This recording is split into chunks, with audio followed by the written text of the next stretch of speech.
Well, hello, you bearded bastards, and welcome back once again to Ep.11, the Scorchfountain, where is currently the 16th of Opal 1180, midwinter of our 17th year here. That really is something too, isn't it? 17 full years, and going strong too. Very strong, actually. In fact, just having this overview of the fortress, you may notice some changes, and that's because we recently had some downtime. Just before this downtime, we had taken part in a whole bunch of raiding, and we were really starting to put the hurt on those western civilizations, the humans, goblins, and necromancer towers there. We were doing really well, and on top of that, you may remember that our king came to visit, the king and queen that is, and, may Oost watch over them. Unfortunately, they had a little accident, you may remember. So unfortunate. But these things do happen. And in light of those terrible, terrible circumstances, yes, we decided to take some downtime and just kind of focus on the fortress here. A sort of an all-hands-on-deck sort of thing. All the warriors, too, mind you. We do have 50 dwarves in our military, and I figured if we kept sending them out, then we wouldn't be able to utilize them in the fortress here. And that'd just be a darn shame, wouldn't it? More dwarves get the work done faster. That being said, I do believe we are just finishing up our current round of work, and we are just about to start raiding again. And so I'm thinking that while we do a sort of a fortress overview, we can also do some raiding as well. Kind of combine those two. There are a whole bunch of things I want to touch on. Not just dealing with the fortress itself, but also the dwarves who live here. There are a whole bunch of faces out there that we have not checked in on in a while, and that's kind of a shame. So, what do you say? Let's get to it. I figure we'll start off with some raiding. Having a look here, you can see there are still some hostile areas nearby. Although, that being said, some of them aren't totally aggressive yet. Like, this place down here, this human hillocks, is controlled by the Sable Moistness. Yet another human civilization. But unlike the Nation of Chaining, they're not at war with us. They just don't like us very much, so we're not going to touch them quite yet. We don't need that many enemies. Same goes for the basic armors over here. We're just skirmishing with them. We'll leave them alone for now. Actually, if we zoom out a little bit, you can see we actually do have quite a big area here where we have already cleared out all the enemies. We do have a small goblin town up this way, and then only really a few remnants of the Nation of Chaining farther to the west. I think if we keep it up, we can actually wipe them out in fairly short order. Let's give it a try. I'm going to start out by going after Tunnel Pocket up here, that goblin town. And just so I don't have to go over it time after time after time, we're just going to be trying to raise the places. Nothing too fancy. We just want them demolished. Sometimes they can be a bit stubborn though, I realize. So in those instances, we're going to be sending out occupational squads. I'll be keeping you updated, just don't want to go into the details too much. It'll just waste time and we have a lot to do. Speaking of which, if you have a look here, you can see buckets just all over the place. Laying about on the floor, you can see dwarves carrying buckets to and fro. And you may be wondering what they're doing. Well, they are taking these buckets filled with water and bringing them up here to this very confusing looking area. Yeah, it's a weird project. But they're taking the buckets up here and dumping them down through the floor where there's a bunch of holes so that they can muddy the floor down here. Isn't this a neat looking area? Sort of oblong. This was just a big featureless area of stone not too long ago, but I figured we really should do something about that. Recently we've been trying to make better use of our horn beetles, our poor neglected beetles, and I figured what better way to do that than by making them their own special pasture area right over here. Now, normally we keep them far below the fortress. Remember, many years ago we made them their own special place down there, and it gets the job done, but it's so far away. We gotta have our beetles be part of the fortress. It's only right. This is the place we normally keep our beetles, way down here. And yeah, it's okay. Although we've been running out of moss down there lately. We actually do have quite a few water buffaloes down there as well, which have been very useful for their hides. But having so many animals down there has really kind of overgrazed the area. And we can't have that, certainly not. In addition to that, there's been a terrible smell down here lately. It kind of just permeates the whole area. We think it's coming through the walls. And, well, we suspect there might be something going on out in the caverns. It is a terrible stink. But no matter. Yeah, this is going to be our new beetle pasture right here. Nice and sizable. Should get the job done. Once it's all properly muddied, of course. Still going to take a bit of doing, but it's going to get there before long. And I'm sure at this point you're questioning these beautiful windows we have in place. Gemstone windows created with amethyst and just a touch of rhodolite to give it that extra sparkle you're seeing right there. Isn't that nice? I figured dwarves passing by the pasture might enjoy looking in and seeing our grand beetle pen. I also like that it must be casting a purple light on the whole pasture area here. Simply glorious. A proper pen for our beautiful beetles. Though, that being said, you may be wondering where our beetles are currently. There weren't many in that pasture below, and there's certainly none in here. And that's because they're all up here. A complex of 8 chambers that we've only just recently finished muddying. An area that we've dubbed the Brooding cells. In each of these chambers here, we have about 5 beetles, 1 male and 4 females, with some nest boxes in there as well. And as you can imagine, these cells are specifically designed to breed more beetles, which we have been doing lately, and we haven't been doing for a long time. So it's good to get some new beetles. It's all really complex, honestly. The female beetles will often starve to death if they're left on their nests, which isn't optimal. And so we have to watch them very carefully and just kind of roust them off the nests when the eggs are about to hatch, and that's usually fine. The eggs can stay in the nest boxes for a little bit without their mother sitting on them, and they will still hatch absolutely fine. It's all a bit finicky, but I think we've got it down at this point. And once we get a few more, I would like to start war training them and assign them to our military dwarves. I don't know how that's going to pan out, but I'm very excited to see. Well, it looks like our warriors have returned. And it looks like they ravaged the place, but were unable to destroy it. A shame. In that case, we're going to seize Tunnel Pocket using some occupiers, and as soon as they get it all cleared out, we're going to call them back. Fairly straightforward. Ah yes, and there we go. The Tunnel Pocket is now ours. We'll get the occupiers called back immediately. And while we do that, we'll send our warriors back out somewhere. Let's see. Oh, it looks like we have a monastery over this way. Roof bolts.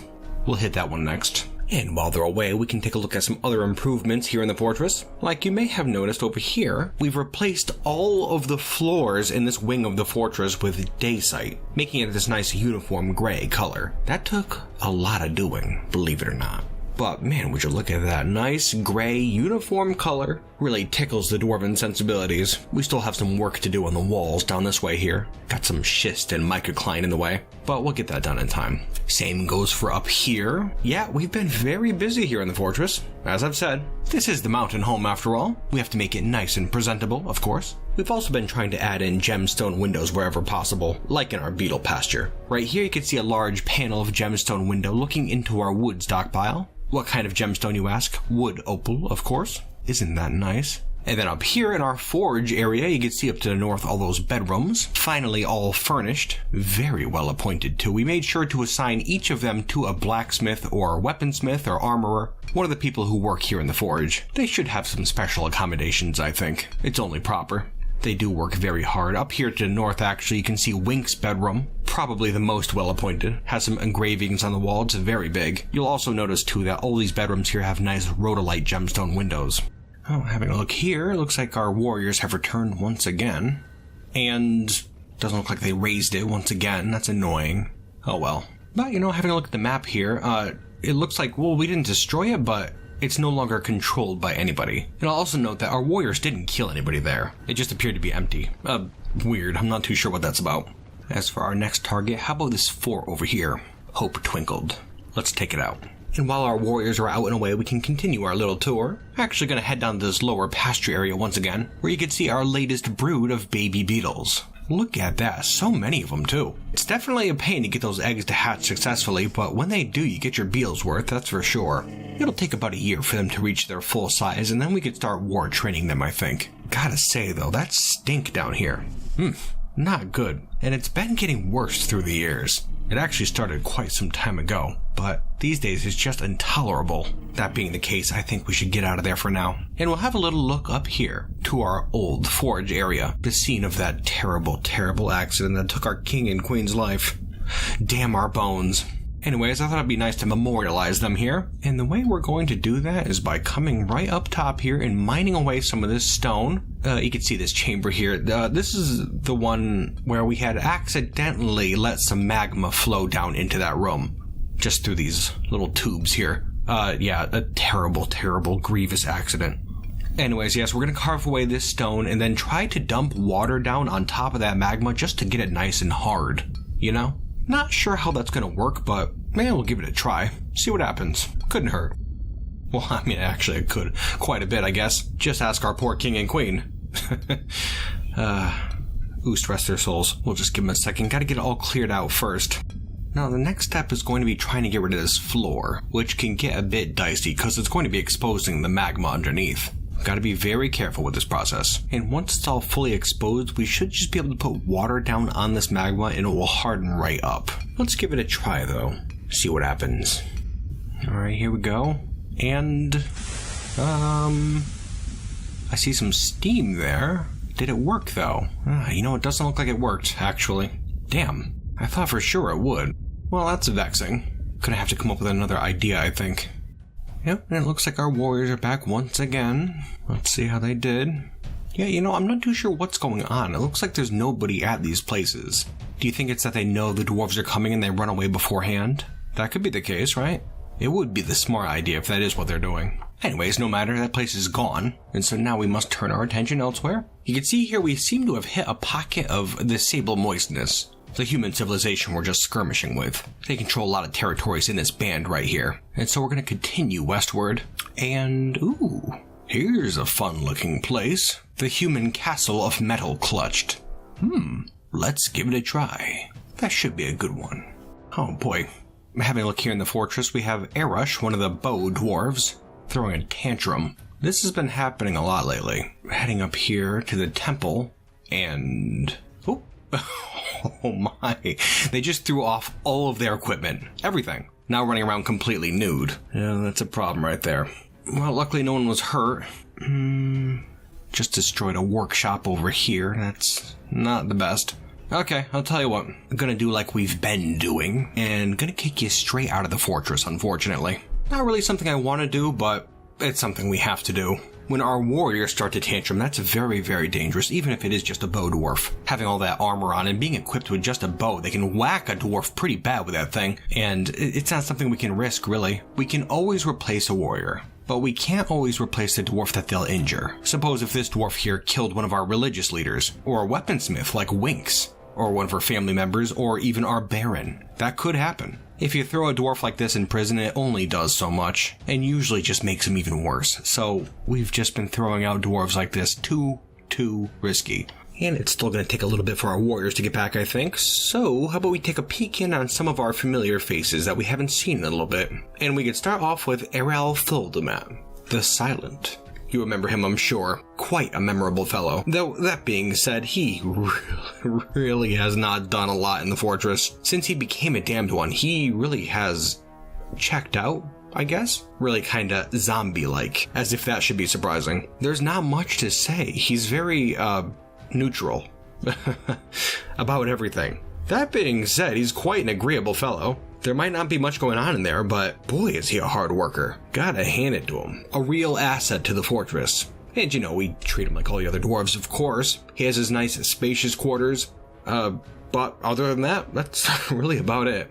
Keep it up, Erel, you silent bastard. You're a true asset to Scorchfountain. Moving on a little bit here, you can see a very familiar old face. And yet another very uneventful dwarf. It's Stinthad Sodelazin. Shield. Our old expedition leader, and the one responsible for leading the original expedition to this place. Now, you may remember, this is quite a carefree dwarf, and straight from the beginning, I really never thought he'd make a great leader. I think originally he just wanted to get away from it all, the hustle and bustle of the mountain homes and such. And so yeah, it's not a big surprise that he's kind of faded off into the background. He really has not had a whole heck of a lot going on. He just kind of minds his own business and enjoys life here. He doesn't really have any close friends or a lover or anything like that. He just likes to take it easy for the most part. And we can respect that. In fact, we all respect it greatly. As such, we are currently digging out a nice new quarters for him. A big one, too. Right up over this way here, right outside the forge area. Kind of smack dab in the middle of the fortress. It'll be a nice place once it's all done. We'll get some nice furniture in there, and we're also going to try to put his artifact in there with him. It's only right after all. It'll be a spot of great honor in the fortress. Ooh, maybe some gemstone windows too. Yeah, that'd be nice. We'll definitely get that done for him. Really the least we could do. And with that, it looks like our warriors have returned. We'll take this one a little bit slower, just because it's a human castle. Okay, they head out far to the west. Looks like we outmatched those humans and really laid into them. There was some fighting and a whole lot of humans being killed. Some necromancers too, it looks like. Man, those guys are all over the place. But it doesn't look like we had any problem. We dealt with all the humans there and then looted a whole bunch of books. Very cool. And yes, they did bring back a bunch of books again. So we're going to have to be very careful and sort through these things, just to make sure no secrets get in. Can never be too careful. We'll let them get their books stored away and then we'll send them straight back out. Just a moment.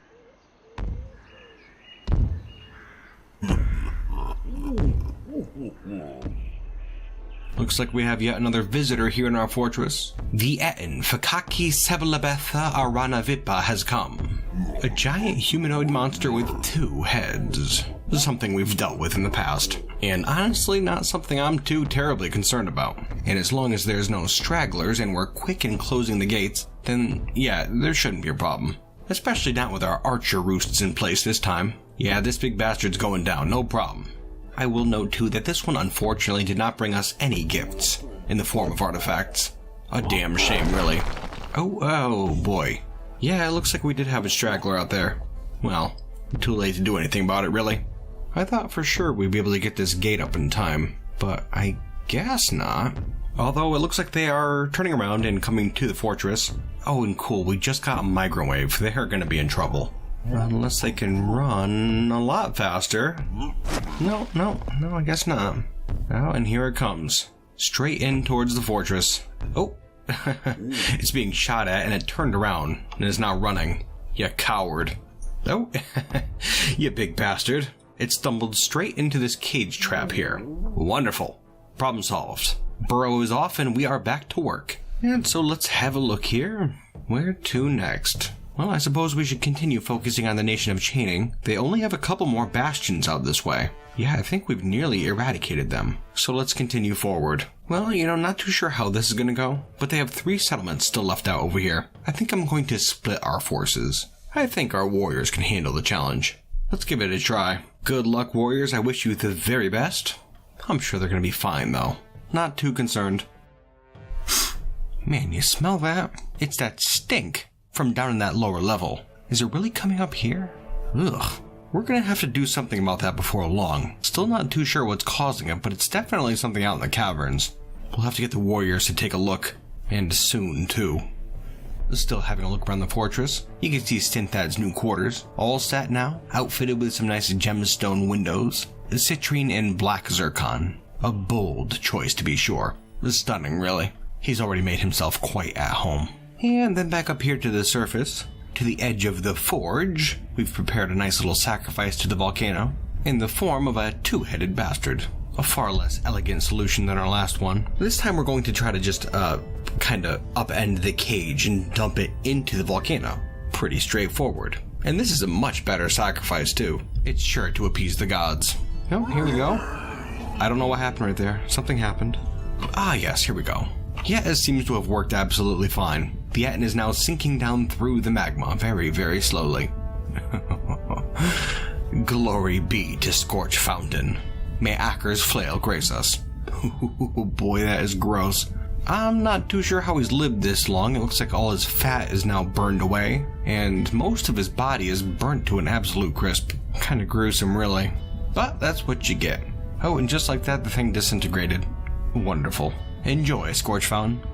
And with that, it looks like all of our warriors have returned. That's something. Didn't take very long. Let's see how they did. I have to imagine it went well, just because it was so quick. And it looks like they all returned, so I already know that we lost no dwarves. Yeah, I mean, looking pretty straightforward. Didn't have much of a problem at all. Wonderful, that's what I like to see. But the question is, did we actually destroy all the places? Man, it doesn't look like we did. This human forest retreat up here was not destroyed. But we can claim it real quick. Won't be a problem. 2 shakes, really.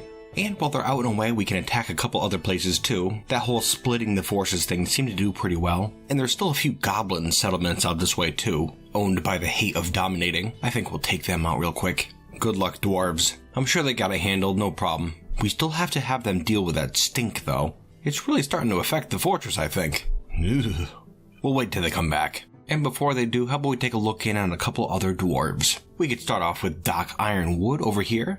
Just finished up reading a book. The guy's doing extremely well. It's funny how poorly he was doing for such a long time, then just came back and is now doing absolutely fine. Good to see, really. I'm glad we were able to help the guy. I guess he just was never cut out for military life, huh?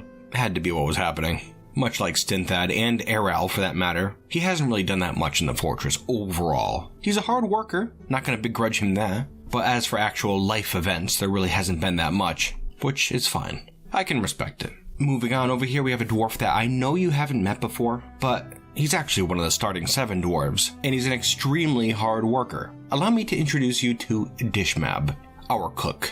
The best cook in the entire fortress, too. And just gonna get out there straight off the bat, he's just like all those other guys we've been talking about. Not really a whole heck of a lot going on. He's just kind of relaxed, does his work, but I gotta hand it to the guy. He does a good job. He's a hard worker, and he makes all the meals for the entire fortress, for the most part. He's certainly the best at it. Just figured I'd point him out real quick. Keep up the good work, buddy. Over here we can see Zan Kosh, our chronicler, doing well, and much like those other dwarves, nothing too eventful with this guy. He's just kind of happy tooling around in the scorching hall, serving ale, and telling the occasional story, of course. One of the fortress favorites right here. Everyone can appreciate this guy.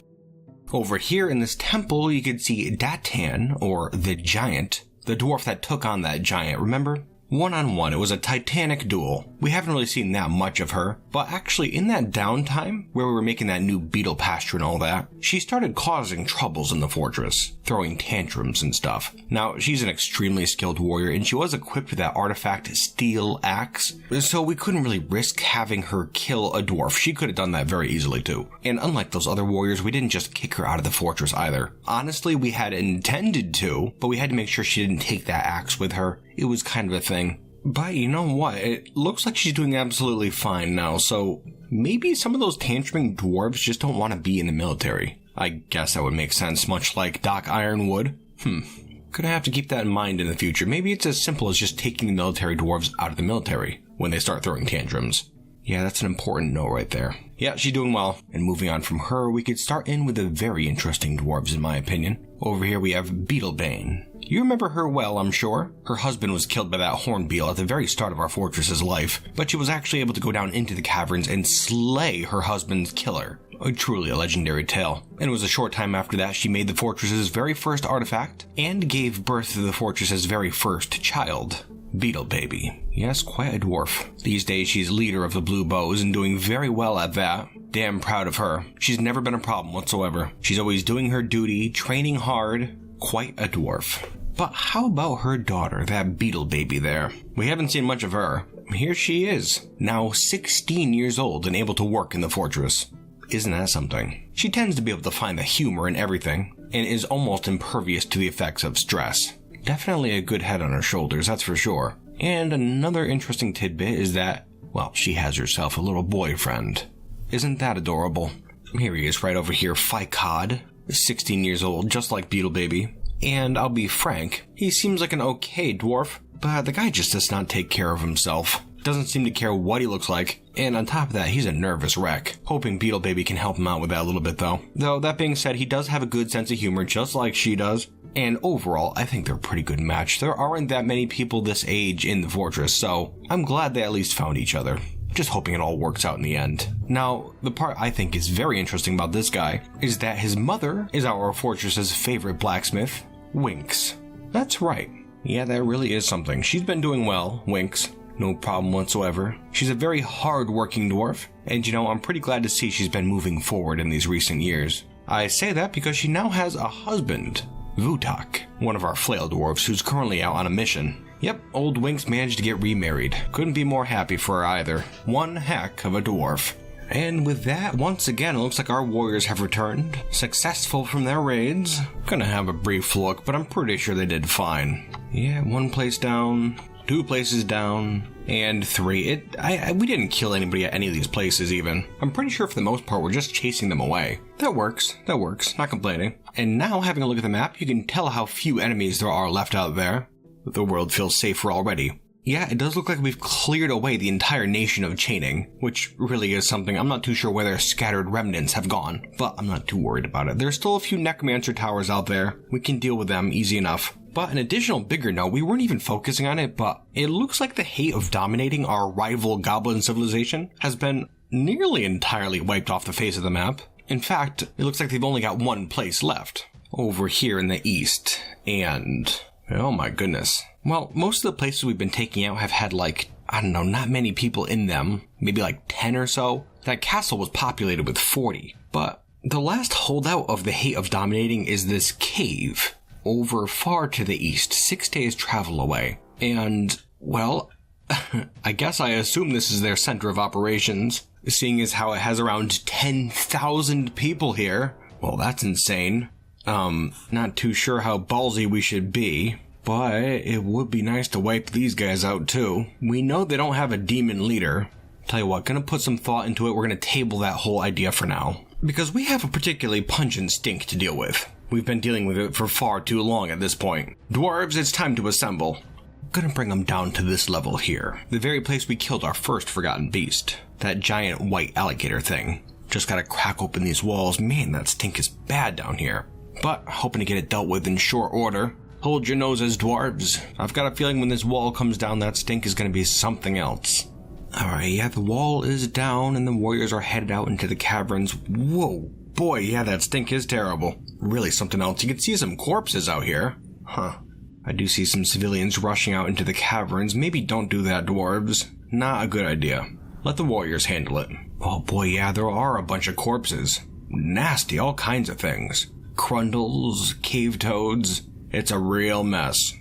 In fact, wow. This sheer level of carnage. Horned beetles, gorlaks, jabberers, corpses everywhere, rotting, disgusting corpses. Something's been going on down here, that's for sure. By the gods, this is unlike anything we could have ever expected, and definitely the source of that stink. There must be thousands of corpses out here. Thousands. Everything. A menagerie of dead animals. Crundles, jabberers, rutherers, trolls, almost every type of underground creature. What was that? A forgotten beast, approaching the entrance. Amas Mondol Astar Nialak Zemesh Hasad. Amas grave buried. The abyssal phantom of bone. An enormous, hairy stegosaurid. It has an enormous shell and it has a bloated body. Its rose taupe hair is very curly. Beware its poisonous bite. This is the creature responsible for all this carnage, and it seems to bear the wounds of its time out here. Lumbering through the tunnels, it approaches our dwarves. Undoubtedly the smell of fresh prey sending it into a hungry rage. The dwarves have spotted it and are moving in. Arrows have begun to fly. Good job, dwarves. The creature is weak from its time out here. Hoping this isn't a difficult battle, but it does not make it easy that it's obscured behind these mushroom trees. Keep at it, dwarves. We need more bodies out here, let's go. The arrows continue to fly as more dwarves move in, still waiting for the main force to get in here. They are approaching.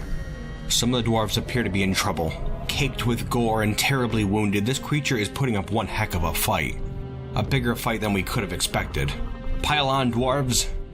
Most of the flail dwarves are now in the area, covering the creature with their relatively tiny bodies, deflecting shots where possible. The creature is enraged and terribly wounded, but still it clings to life and fights like a demon. Blood sprays through the cavern air, belonging to both beast and dwarf. Wounded dwarves clamber away to safety, desperate for escape. But the creature has fallen. We are successful, dwarves. Good job today. The fortress is secure once more. Let's get a medic down here to get these bastards fixed up, huh? And maybe we should get the caverns cleaned up a bit too. What do you say? And would you look at them? The killer of that beast was Lorbam, Etenfo, the commander of our military. Isn't that something? Good job, you dwarf. This guy really is something. There must have been about 40 dwarves in that combat right there. And for him to have killed it, just really speaks to his abilities. And you may be thinking it has something to do with his artifact spear he's equipped with. But, nope. In fact, he killed the thing with a punch to the head. This right here, too, this is the entire combat. It's like he showed up to combat, punched the beast in the head, killed it, complained about being rained on, and then claimed to have finished up some work. A real dwarf right here. Good job, Lorbam. Just another in a series of events regarding the most powerful dwarven stronghold in Oradashi, the Scorchfountain. As always, Acker's flail graces us. One can only wonder what rewards tomorrow will bring.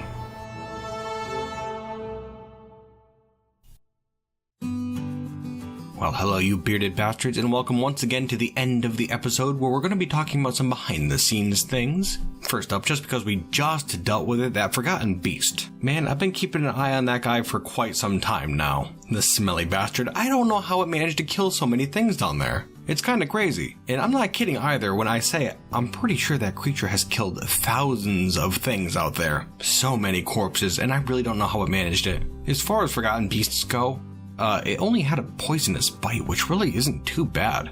It's super strange, super strange. But nothing the dwarves couldn't handle, that's for sure. We did suffer some wounds, but nothing too terrible, thankfully. What else? All that raiding we did this episode. A lot. I think we've broken the record once again for amount of places conquered in a single episode. That had to have been at least, 9, 10 different settlements? Including that human castle. I don't know what was up with that human civilization. Kinda junky, really. All of its settlements only had, 10 people living in them? Except for the castle, which had 40. So what, do they have 100 people as part of their civilization? Get the hell out of here messing with us, you bastards. You know what? Something I really miss seeing is, big sieges. It used to be back in the day you'd experience these huge sieges. And I know they could still happen, I just don't know why we haven't seen any here in Scorchfountain. It's weird. I don't think we've had a siege bigger than, maybe 20, 25 individuals? And even then, we haven't seen any of those in quite some time. As we've seen, the Hate of Dominating has sent a couple of sieges of those Testries warriors, not even goblins. But yeah, it's been quite a few years now, and those sieges were never more than a couple dozen. When we had just seen they have that cave over there with 10,000 people in it. Why not send some of those at us? It's weird. I was really hoping to see some more siege action on the fortress, but it's just as soon as we were powerful enough, they stopped. That was it. Super lame. But, oh well. Maybe we just have to rile up some new enemies. In time, I'm sure that'll happen. We do have that other human civilization that's skirmishing with us currently, and they kind of look like they want some trouble. In time, I'm sure. Let's see what else we got. Moldaf. We did not see him a single time in this entire episode, and that was done mostly on purpose. He's been getting a whole lot of exposure lately. Not that that's a terrible thing, but I figured we'd take some time and have a look at some of the other people in the fortress. I'm sure our focus will be turned back to our favorite necromancer before too long. In fact, there are some things relating to him I would love to talk about, but we'll get there probably next episode, no worries. Anyways, we should wrap things up here. My bearded bastards, I thank you for watching. I truly hope you enjoyed yourselves, and I certainly hope to see you next time, here in Scorchfountain. And until then, my bearded bastards.